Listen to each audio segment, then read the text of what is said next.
Bonjour à toutes, bonjour à tous. Aujourd'hui c'est Yann Marot. Yann Marot qui va nous montrer son savoir-faire. Et donc il a pris un morceau de figuier qu'il est en train d'installer sur un plateau. Alors il utilise le figuier déjà parce qu'il en trouve, il est dans le sud, des beaux diamètres. Et c'est un bois, là il va le travailler vert, c'est un bois qui va se déformer beaucoup au séchage.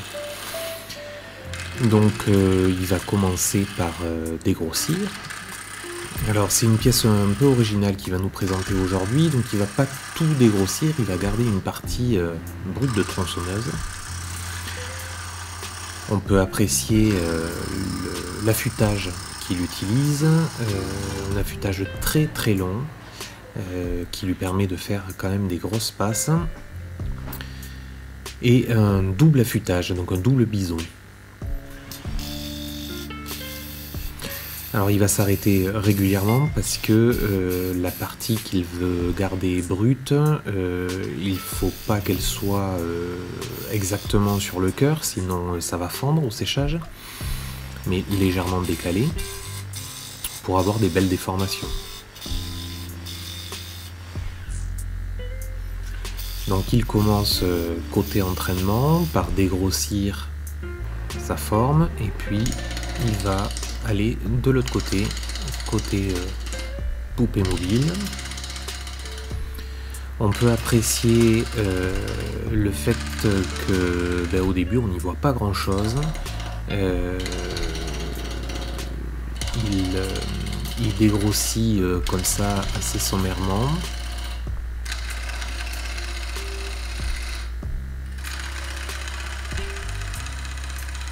Donc on voit bien le double biseau là, ce qui lui permet de talonner très très léger, ce qui est nécessaire quand on a comme ça successivement du bois, pas de bois.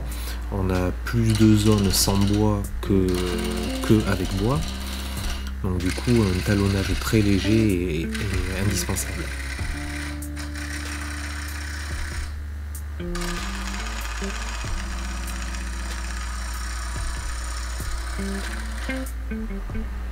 On va se rapprocher un peu pour voir les passes assez impressionnantes qu'il arrive à faire avec cet affûtage.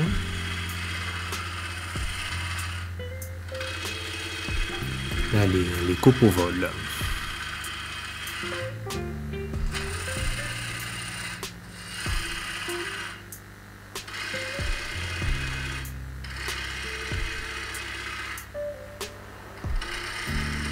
Une ébauche de la prise de mandrin.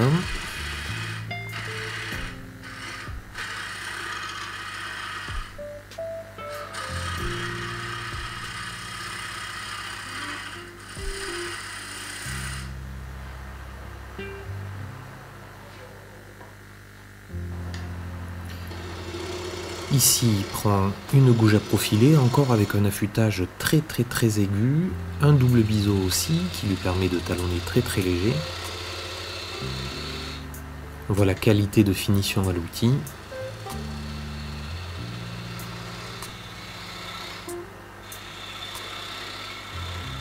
Et avec des lèvres aussi longues, il peut aussi facilement travailler en ce qu'on appelle des passes raclées.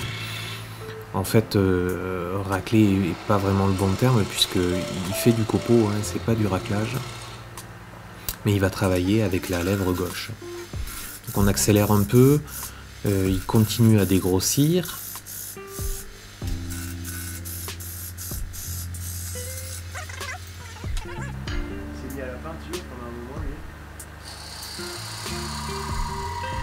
D'un côté comme de l'autre, et il va commencer à ébaucher un peu la forme qu'il souhaite.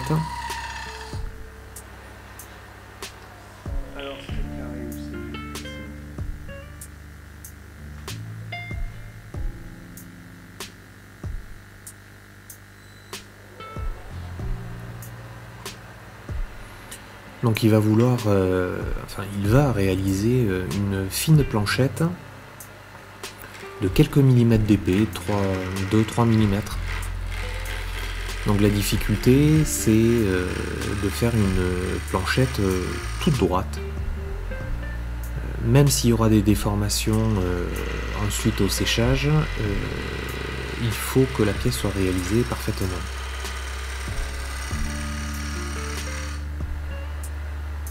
Donc il va garder du bois quand même vers le centre pour garder une rigidité.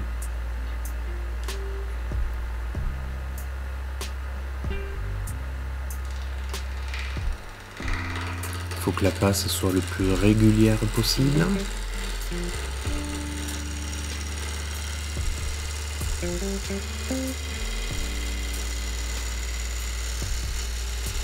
Et évidemment, garder le biseau de la bouge le plus droit possible pour réaliser cette planchette.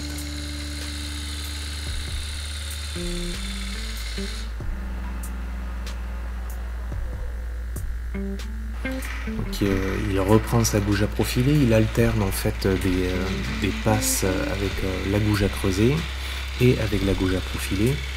La gouge à profiler tranche encore mieux le bois, donc ce sont plutôt des passes de finition.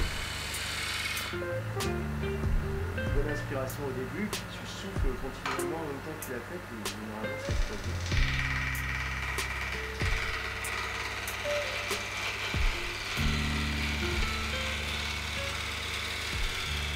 Alors pour avoir une forme régulière, que ce soit un plat ou une courbe, il faut rectifier la forme, c'est-à-dire qu'au début là, il a le bon endroit, on va dire, et il doit dégraisser le bois vers le centre. Il va faire des passes à chaque fois complètes, même si au début il ne prend pas de bois.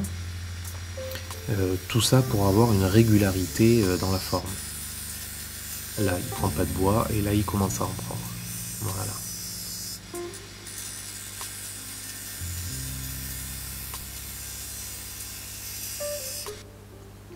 Donc il va quand même contrôler avec un réglé. On voit qu'il y a encore un peu de bois à sortir vers le milieu.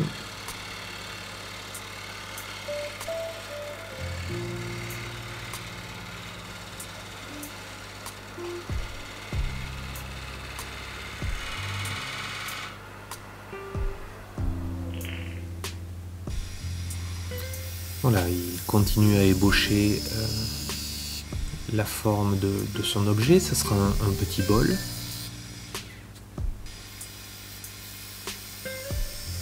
Toujours en soignant ses formes, hein, toujours courbe. Yann dit que la courbe est une émotion.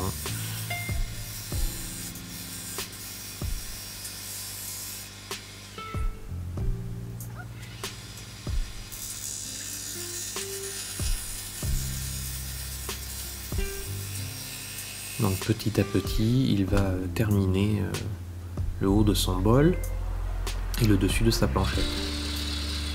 Là on voit très bien le copeau déroulé et avec quelle partie de l'outil il travaille.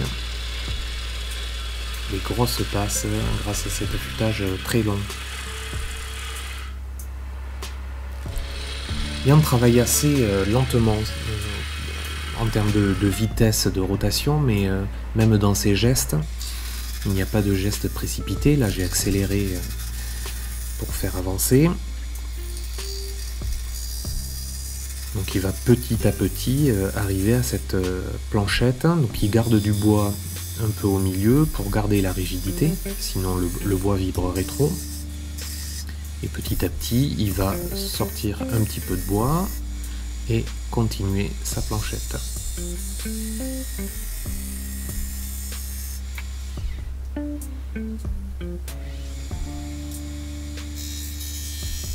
Il la trouve encore un peu épaisse.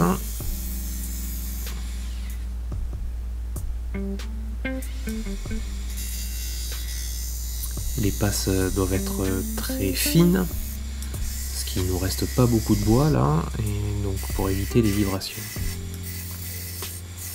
Il décide de faire sa prise de mandrin un peu plus haute, tout ça pour avoir une harmonie évidemment dans son objet.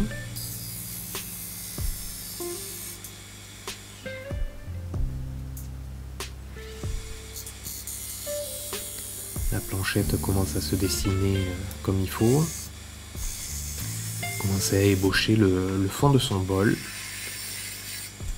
Il reprend sa gouge à profiler. Cet affûtage très très aigu, évidemment, permet de trancher le bois parfaitement. Il n'est pas facile à maîtriser au début, mais quand on commence à avoir de la pratique, c'est bien d'avoir des affûtages très aigus.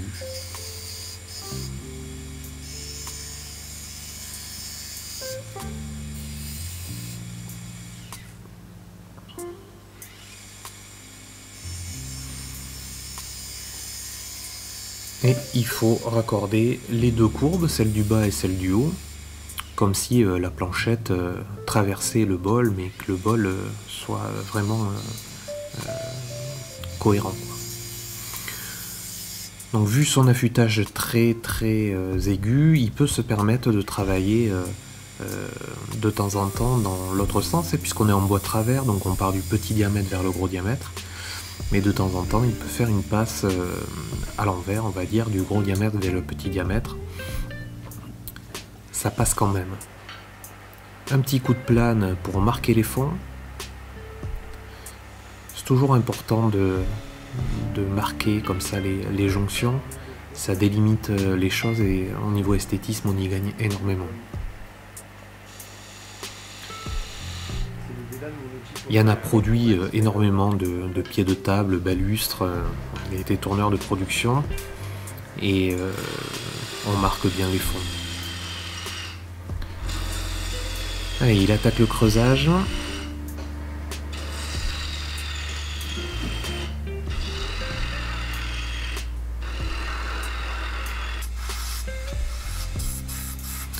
On avance un peu.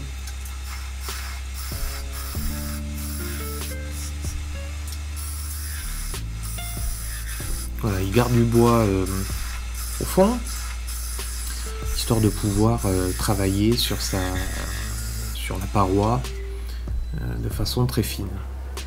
Alors là, avant que ça vibre de trop, il va soigner son dessus de bord.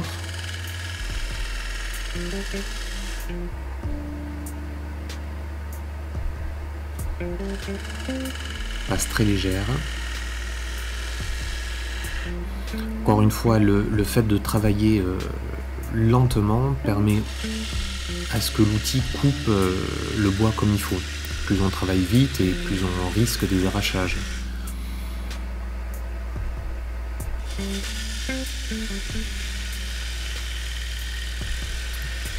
Il va affiner la paroi jusqu'à 2-3 mm comme la planchette.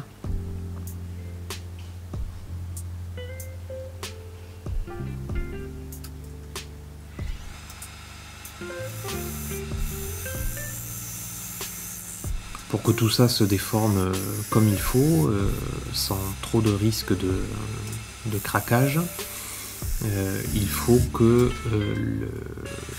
l'épaisseur soit régulière. Alors petit à petit, il sort du bois au fond pour continuer son côté comme il faut.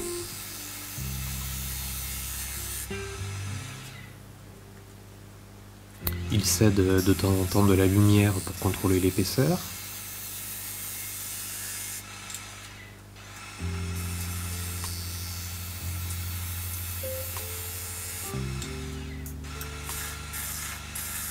On sort un peu plus de bois.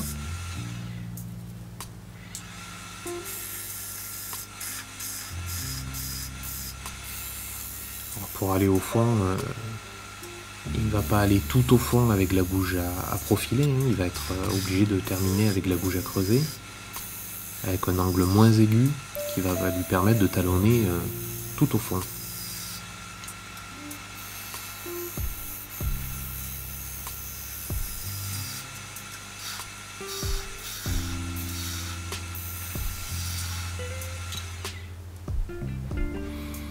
Un petit contrôle au compas d'épaisseur pour s'apercevoir qu'il y a encore du bois au fond. Alors il va en garder un petit peu plus au fond, l'histoire qu'il y ait du poids au fond de sa pièce, mais on parle de quelques millimètres, pas plus.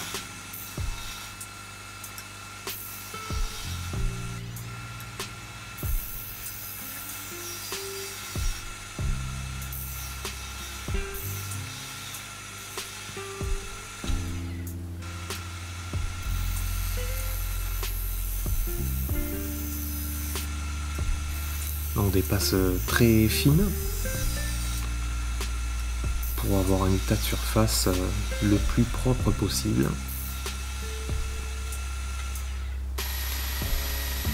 Il va quand même poncer, pas 3 heures, hein, mais sortir les dernières petites traces d'outils qu'il pourrait y avoir.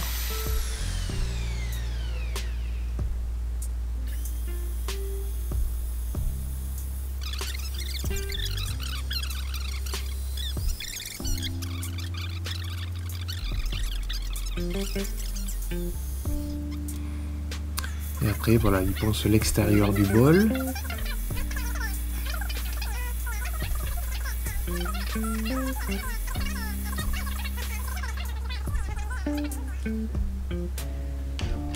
Et il sort sa pièce pour finir le dessous. Donc il l'a mis en compression entre un cylindre de bois et la contrepointe.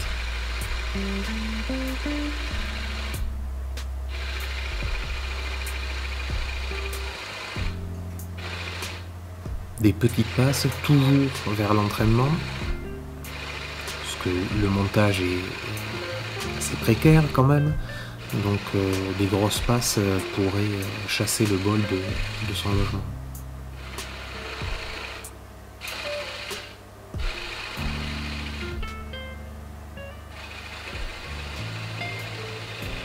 Et des passeurs à clé pour enlever cette surépaisseur et avoir une continuité de courbe parfaite.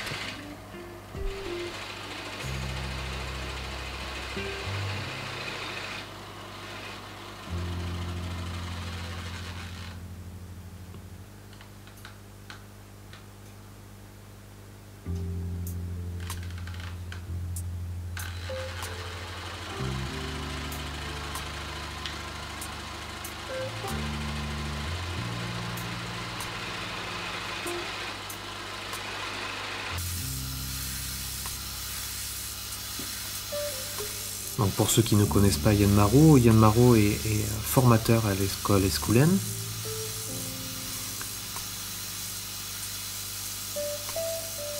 Il est un élève de Jean-François Escoulen. Aujourd'hui c'est un des tourneurs qui techniquement maîtrise le mieux les outils. Voilà une petite protection en papier sur ce fameux cylindre. Il sert un petit peu la contrepointe, mais pas trop évidemment. Il ne faudrait pas que le tenon casse.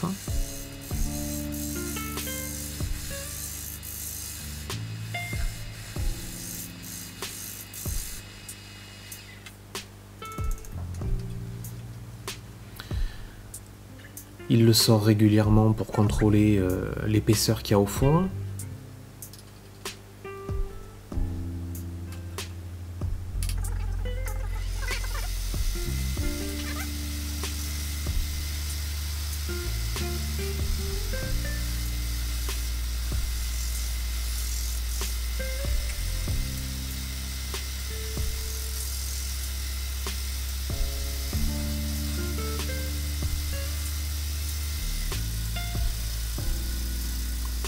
Il réduit le tenon. Et voilà, on coupe à la scie japonaise. Un tout petit peu de sculpture pour ôter ses traces.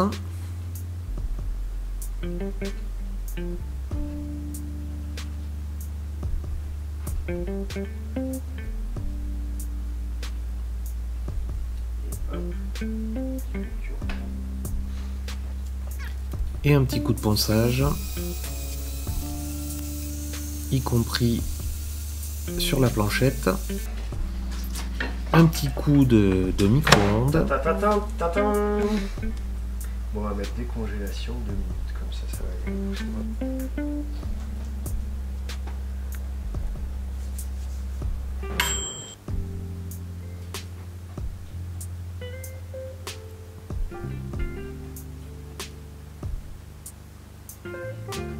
Et voilà, le bois s'est déformé au séchage, une pièce très originale. Merci Yann, et puis à très bientôt pour de nouveaux tourneurs qui nous montrent leur savoir-faire.